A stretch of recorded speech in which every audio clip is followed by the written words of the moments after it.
Praise the lord. సజీవుని స్వరం అనేటటువంటి ఆధ్యాత్మిక కార్యక్రమానికి మిమ్మల్ని ప్రేమతో ఆహ్వానిస్తున్నానండి. అందరూ బాగున్నారా? గతించిన వారమంతా దేవుడు తన యొక్క కృపల్లో మనకి క్షేమాన్ని అనుగ్రహించి ఇంకను మనని సజీవ లెక్కలో ఉంచి మనని ఆశీర్వదించడానికి సంసిద్ధుడుగా ఉన్నటువంటి ఆ దేవుడికి కృతజ్ఞతాస్తుతులు చెల్లిస్తున్నాను. మరి చిన్న ప్రార్థన చేసుకుని ఈరోజు అంశంలోనికి వెళ్దాం. పరిశుద్ధుడా గొప్ప దేవ, ఈ సమయంలో నా తండ్రి ప్రభా, ఈ సజీవుని స్వరం అనేటటువంటి ఆధ్యాత్మిక కార్యక్రమంలో మేము మరి ఒక్కసారి కలుసుకోవడానికి నువ్వు చూపించిన కృపను బట్టి వందనాలు చెల్లిస్తూ, మరి ప్రభా ప్రతి వారము నువ్వు నూతన అంశాలతో మాట్లాడుతుంటుండగా ప్రభా నువ్వు మాట్లాడనే ఉంటుండగా వినగల చెవిని, గ్రహించగల హృదయాన్ని, లోబడే స్వభావంను వించున్న ప్రతి ఒక్కరికి నా ద్వారా మాట్లాడుతుంటుండగా పరిశుద్ధాత్ముడా నువ్వే నీ యొక్క స్వరము చేత మాట్లాడి బలపరచమని, మమ్మల్ని సరిచేసి నీ రాజ్యపు వారసులముగా మమ్మల్ని మేము సిద్ధపరచుకుంటూ కృపను అనుగ్రహించమని నజరేయుడైన యేసుక్రీస్తు పరిశుద్ధ నామమున ప్రార్థన చేసి వేడుచున్నాను నా ప్రియ పరలోకపు తండ్రి, ఆమెన్. హల్లెలూయా. మిమ్మల్ని ఇట్టి రీతిగా కలుసుకోవడం నాకు ఎంతో సంతోషకరంగా ఉందండి.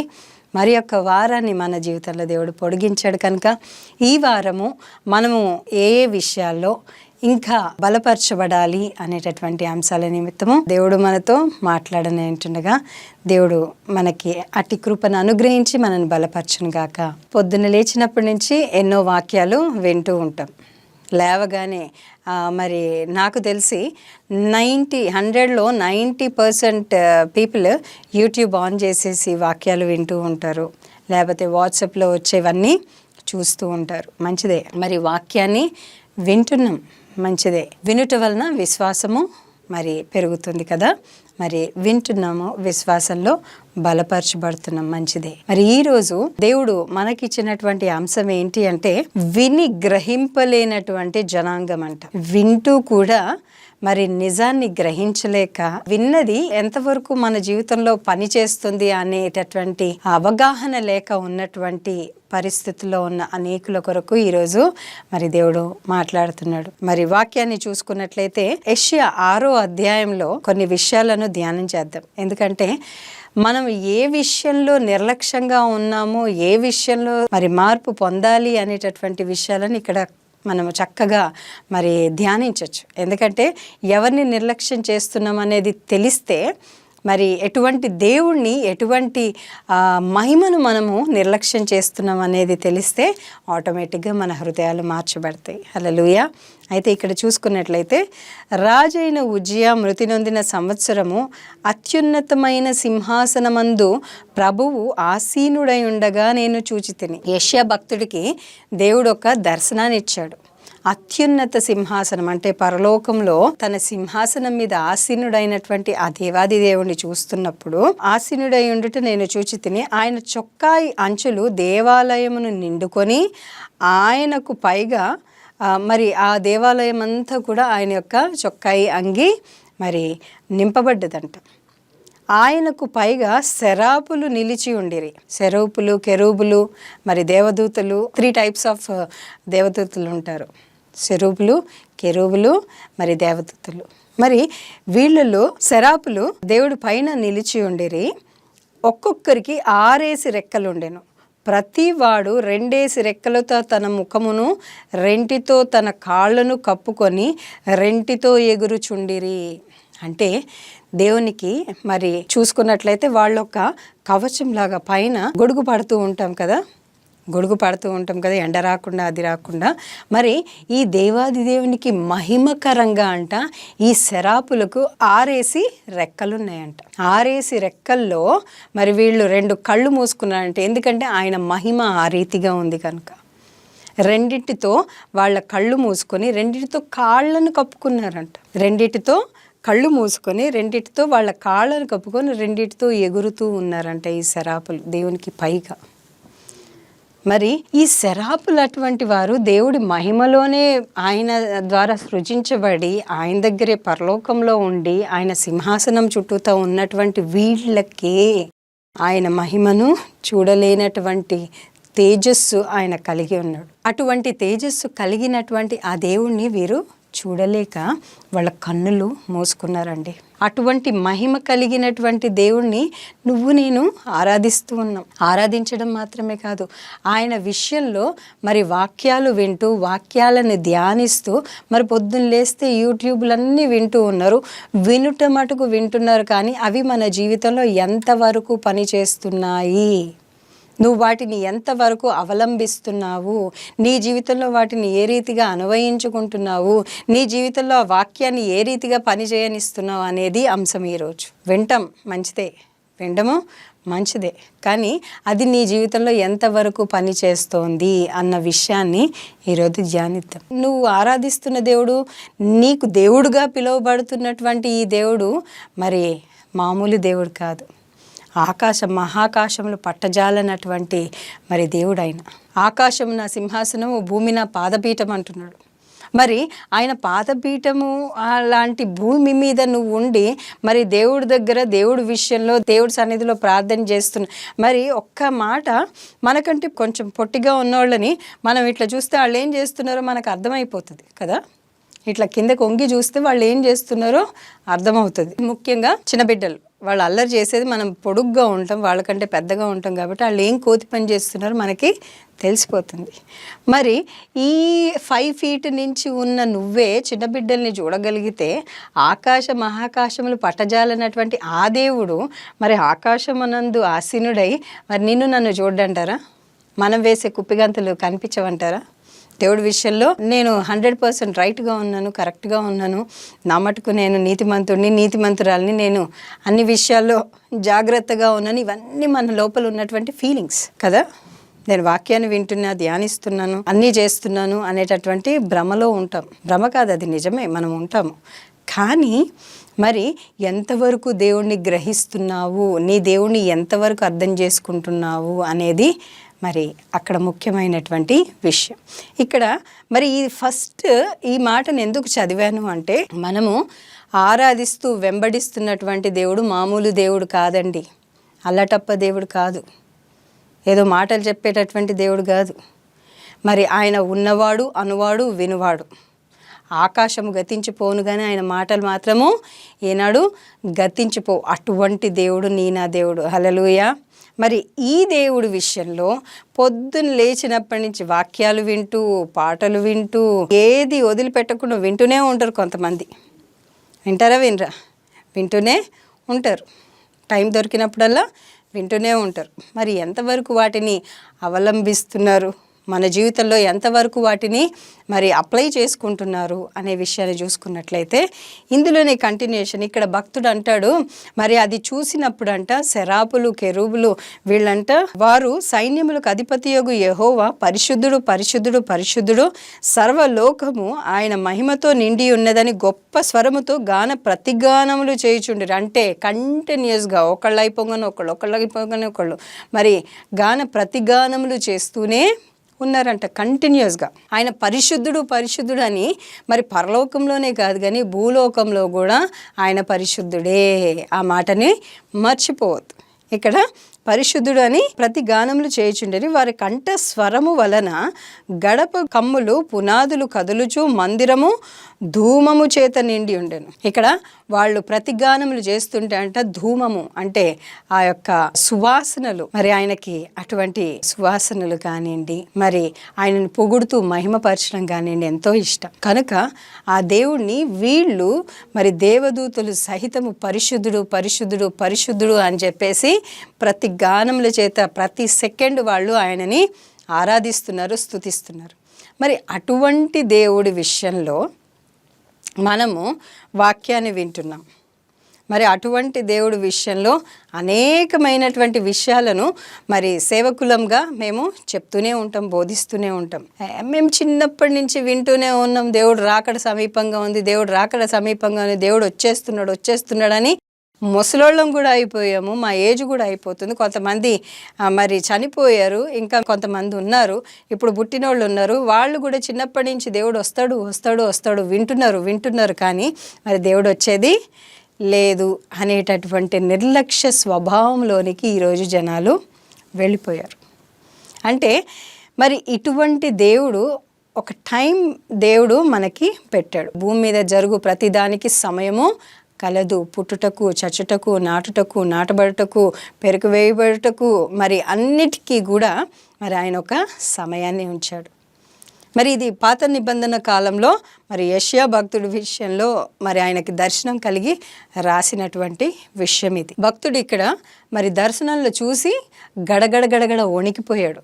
ఇక్కడ ఆయన మాట్లాడుతున్న మాట ఏంటంటే 5వ వచనంలో, అయ్యో నేను అపవిత్రమైన పెదవులు గలవాడను, అపవిత్రమైన పెదవులు గల జనుల మధ్యలో నివసించువాడను, నేను నశించి తిని రాజు సైన్యములకు అధిపతియగు యెహోవా నేను కనులార చూచి తిని అనుకుంటుని. అంటే ఇక్కడ ఆయన చెప్తున్న మాట ఏంటంటే నేను అపవిత్రుడను, అపవిత్రమైనటువంటి జనుల మధ్యలో నేను ఉన్నాను అంటున్నాను.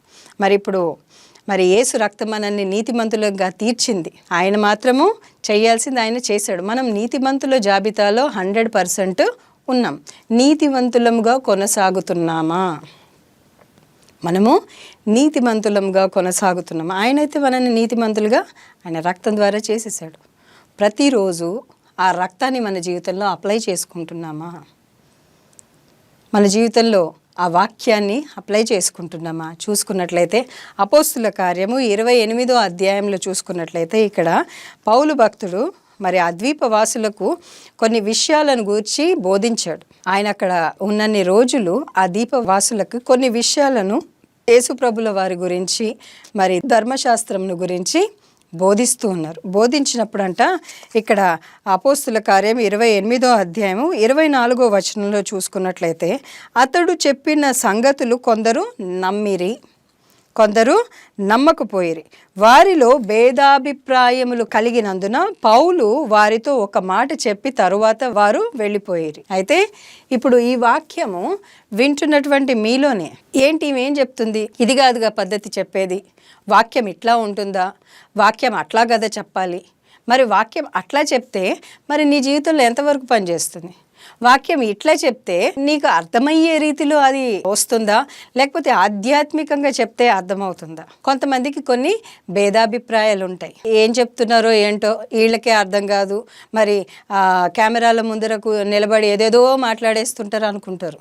పరిశుద్ధాత్ముడు ఎవరికి ఎట్లా చెప్పాలో అట్లాగే చెప్తాడు. నువ్వు జ్ఞానంతో నింపబడి ఉన్నావేమో, మరి నీకు ఈ జ్ఞానం అక్కర్లేదేమో, మరి ఈ జ్ఞానం కావాల్సిన అన్యులున్నారేమో, మరి వాళ్ళకి ఏమీ తెలియదేమో, వాళ్ళకు అర్థమయ్యే రీతిలో చెప్తున్నాడేమో కదా. నా ప్రియ సహోదరి సహోదరా, దేవుడు మీతోటే మాట్లాడుతున్నాడు. ఇటువంటి ఆలోచనలు నేను ఎగ్జాంపుల్ చెప్తున్నాను. ఇక్కడ మనం చదివాం కదా, కొంతమంది దాన్ని విన్నారంట, కొందరు నమ్మిరి, కొందరు నమ్మకపోయిరి. ఇప్పుడు నేను చెప్పింది అదే, కొంతమంది నమ్ముతారు, కొంతమంది నమ్మరు.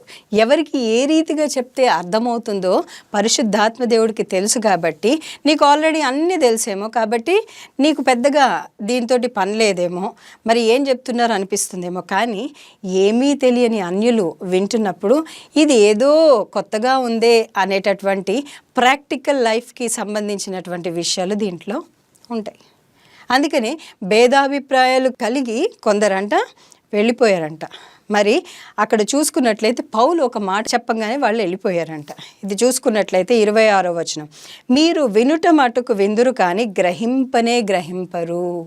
పొద్దున్న లేచినప్పటి నుంచి వింటవేమో, వాక్యాలు వింటూనే ఉంటావేమో, పాటలు వింటూనే ఉంటావేమో, మరి ఎంతసేపు నిన్ను ఆధ్యాత్మికంగా మార్చుకోవాలి, నేనే కరెక్ట్, నాకు వాక్యం తెలుసు అనే విధంగా నువ్వు వింటూ ఉంటావేమో, చూస్తూ ఉంటావేమో, అన్నీ చేస్తూ ఉంటావేమో. కానీ నువ్వు విన్నది నువ్వు గ్రహిస్తున్నావా?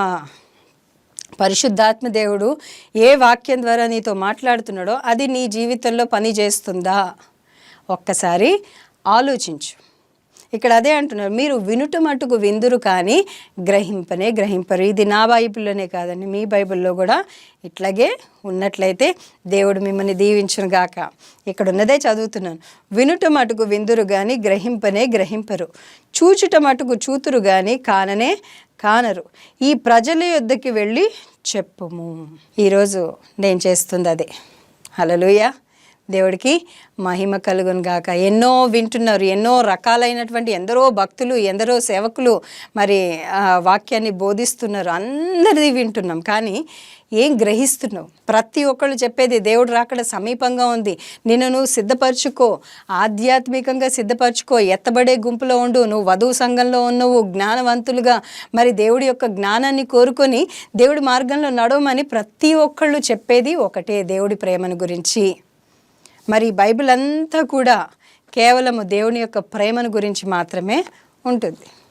ఆ ప్రేమను నువ్వు గ్రహించినట్లయితే, ఆ ప్రేమను నువ్వు అనుభవించినట్లయితే, ఆ ప్రేమను నువ్వు అర్థం చేసుకున్నట్లయితే మరి నీకు ఈ మాట చెప్పాల్సిన అవసరమే లేదు కదా.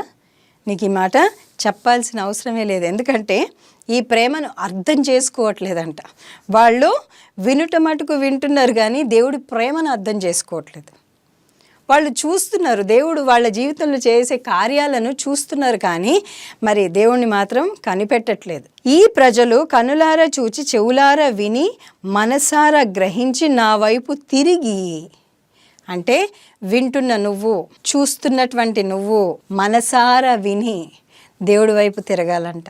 కేవలం వినడం మాత్రం కాదమ్మా, కేవలము మరి అటు ఇటు పనులు చేసుకుంటూ వినడం మాత్రం కాదు, కానీ విని మనసారా గ్రహించి, అంటే దేవుడు నీతో ఏం చెప్తున్నాడో, ఏం మాట్లాడుతున్నాడో మనసారా గ్రహించి నా వైపు తిరిగి నా వల్ల స్వస్థ పొందకుండునట్లు, అంటే ఆయన సైడ్ తిరగకుండా, నీ జీవితంలో స్వస్థత రాకుండా, నువ్వు గ్రహించకుండా ఉన్నటువంటి నీ యొక్క స్వభావము, నీ యొక్క మనసు.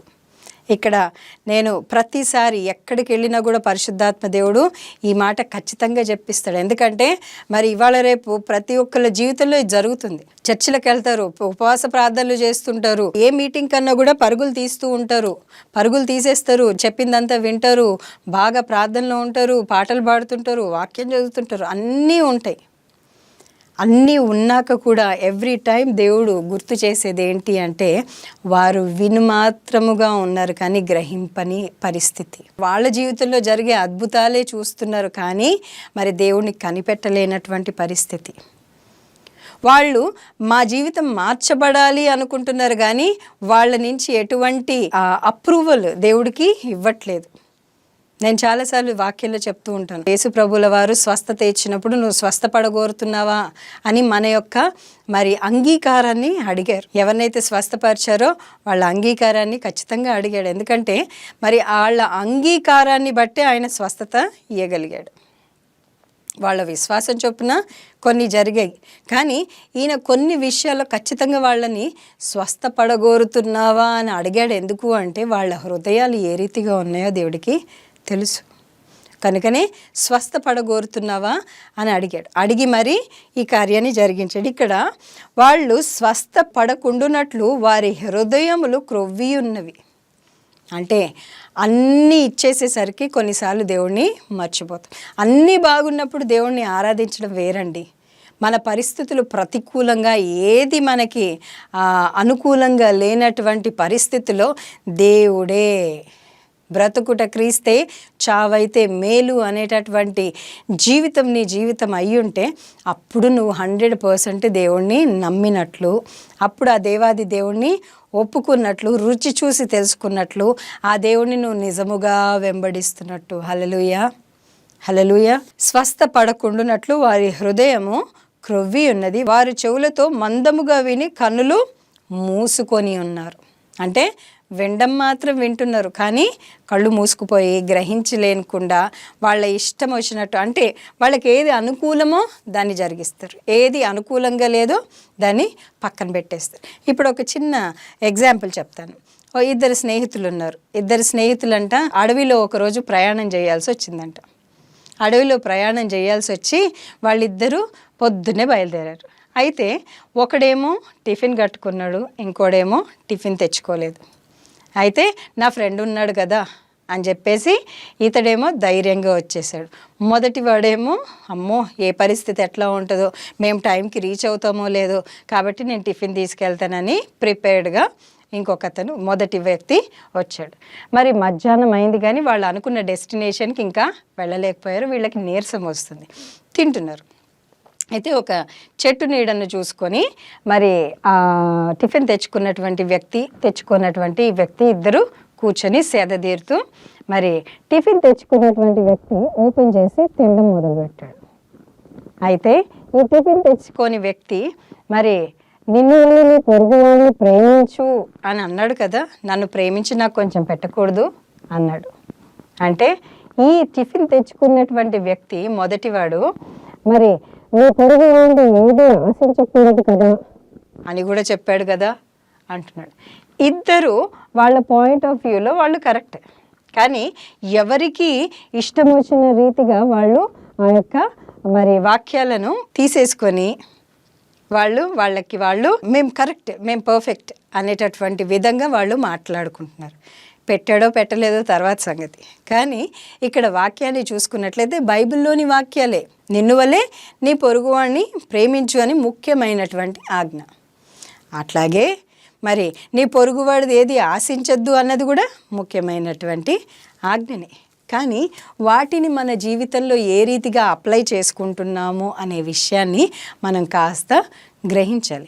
ఇక్కడంట ఎవరికి ఇష్టం వచ్చినట్టు వాళ్ళు వాక్యాలను మరి ఉపయోగించుకుంటూ మరి కొన్ని అనుకూలంగా ఉన్నవి అప్లై చేసుకుంటూ కొన్ని కష్టతరమైనటువంటి వాటిని పక్కన పెట్టి ప్రభా అర్థం చేసుకో అని చెప్పి దేవుడిని వదిలేసేటటువంటి, అంటే దేవుడికి వదిలేసి పక్కన పెట్టేసేటటువంటి కొన్ని విషయాలు మన జీవితంలో జరుగుతూనే ఉంటాయి. నా ప్రియ సహోదరి సహోదరా, దేవుడు నీతోటే మాట్లాడుతున్నాడు.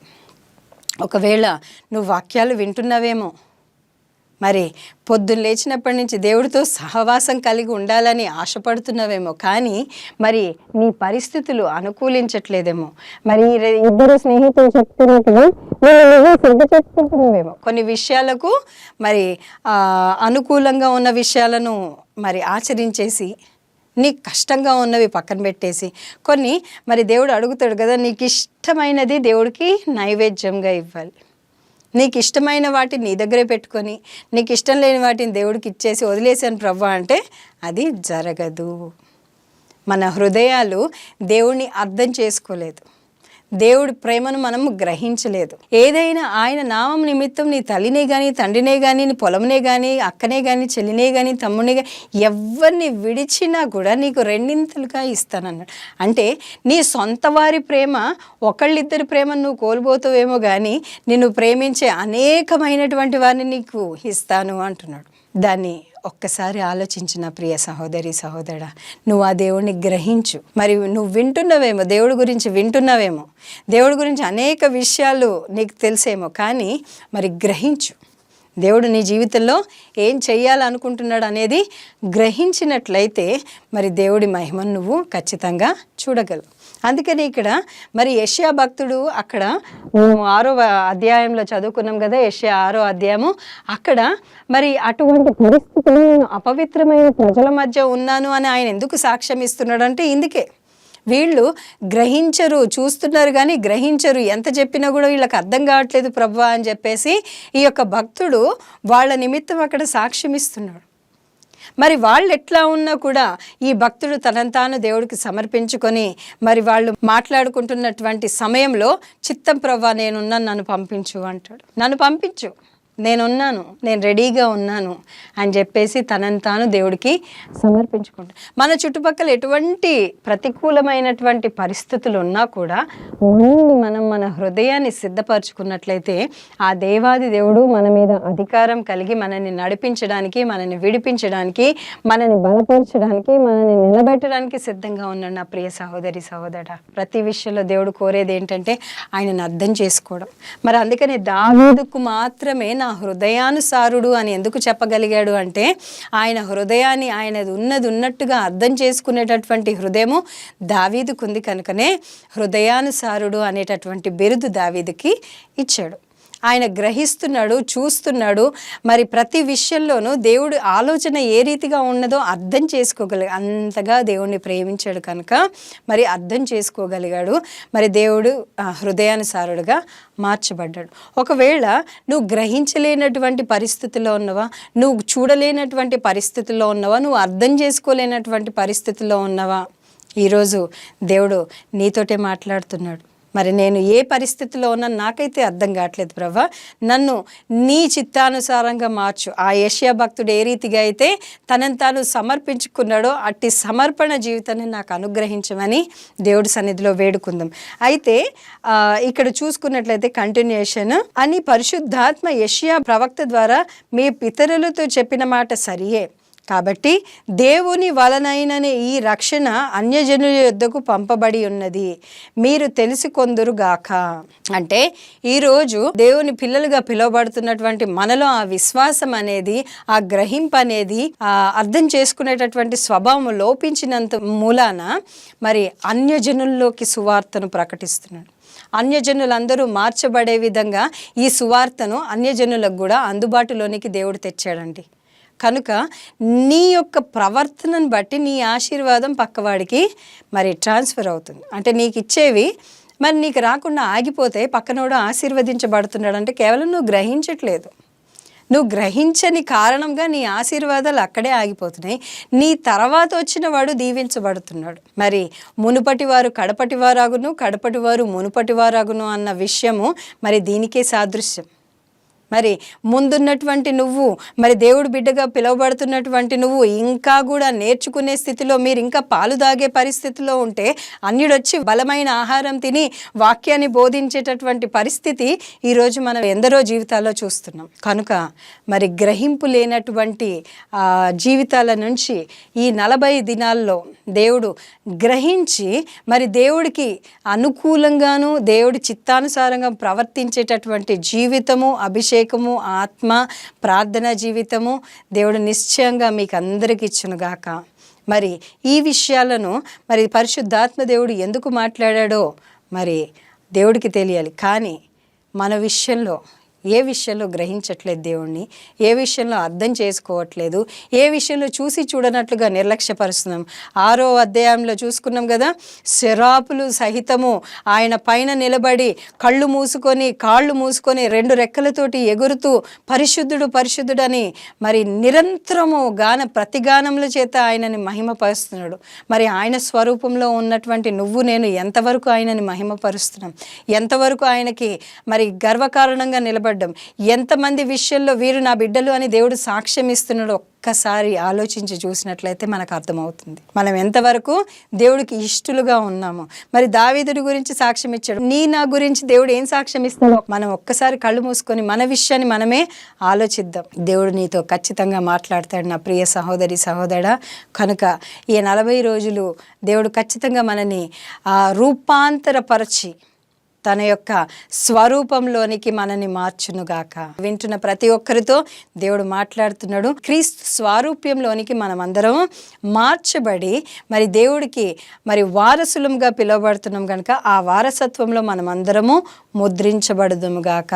దేవుడి కొద్ది మాటల్ని దీవించునుగాక. చిన్న ప్రార్థన చేసుకుందాం. పరిశుద్ధుడా గొప్ప దేవా, మరి ఇంతవరకు నువ్వు మాట్లాడిన ప్రతి మాటను బట్టి వందనాలు చెల్లిస్తూ మరి భక్తుడు దర్శనంలో యెహోవా దేవుణ్ణి చూసి మరి శరాపులు ఆయన పైన నిలబడి మరి ఆయనను పరిశుద్ధుడు పరిశుద్ధుడు పరిశుద్ధుడు అని పొగుడుతుంటుండగా అటువంటి దేవుడు నువ్వు మాకు దేవుడు అయి ఉన్నందుకు వందనాలు చెల్లిస్తూ ప్రభా, మరి అటువంటి నిన్ను ఎన్నో విషయాల్లో మరి నేను నిర్లక్ష్యపరుస్తూ నీకు మరి అవమానాన్ని తెచ్చే ప్రవర్తన కలిగి మమ్మల్ని మేము సరి చేసుకోకుండా మాకు మేము పర్ఫెక్ట్ అని ఫీల్ అయ్యేటటువంటి ఎన్నో అంశాలు మా జీవితంలో ఉంటుండగా మమ్మల్ని సరిచేసి క్రీస్తు పరిపూర్ణతలోనికి మమ్మల్ని ముద్రించి ఈ యొక్క శ్రమల దినాల్లో మా జీవితాలు రూపాంతరపరిచి మరి ఆశీర్వాదకరంగా మమ్మల్ని మార్చమని, నీ వారసత్వంలో మమ్మల్ని ముద్రించమని సమస్త స్తుతి ఘనత మహిమ ప్రభావం నీకే ఆరోపిస్తూ నజరేయుడైన యేసుక్రీస్తు పరిశుద్ధ నామమున ప్రార్థన చేసి వేడుచున్నాను నా ప్రియ పరలోకపు తండ్రి,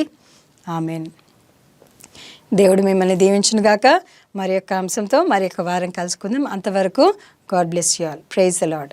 మీకు ప్రత్యేకమైనటువంటి ప్రార్థన అవసరతలు ఏదైనా ఉన్నట్లయితే సంప్రదించవలసినటువంటి ఫోన్ నంబరు 7386464385. ఈ నంబర్కి సంప్రదించినట్లయితే మీ కొరకు ప్రత్యేకంగా ప్రార్థనలు చేయబడతాయి. ఫేస్బుక్లో voice of the saviour page ఉంది, ఇన్స్టాగ్రామ్లో కూడా ఉంది వాయిస్ ఆఫ్ ద సేవియర్ అనేటటువంటి పేజ్, యూట్యూబ్ ఛానల్ కూడా ఉంది వాయిస్ ఆఫ్ ద సేవియర్ అనే. Please follows. మీరు సంప్రదించవలసినటువంటి చిరునామా హౌస్ నంబర్ 27-6 16/15/3, ఫ్లాట్ నంబర్ 203, అంకిత అపార్ట్మెంట్స్, కృపా కాంప్లెక్స్, సఫిల్గూడ, నేరెడ్మెట్, హైదరాబాద్ 5,56,000.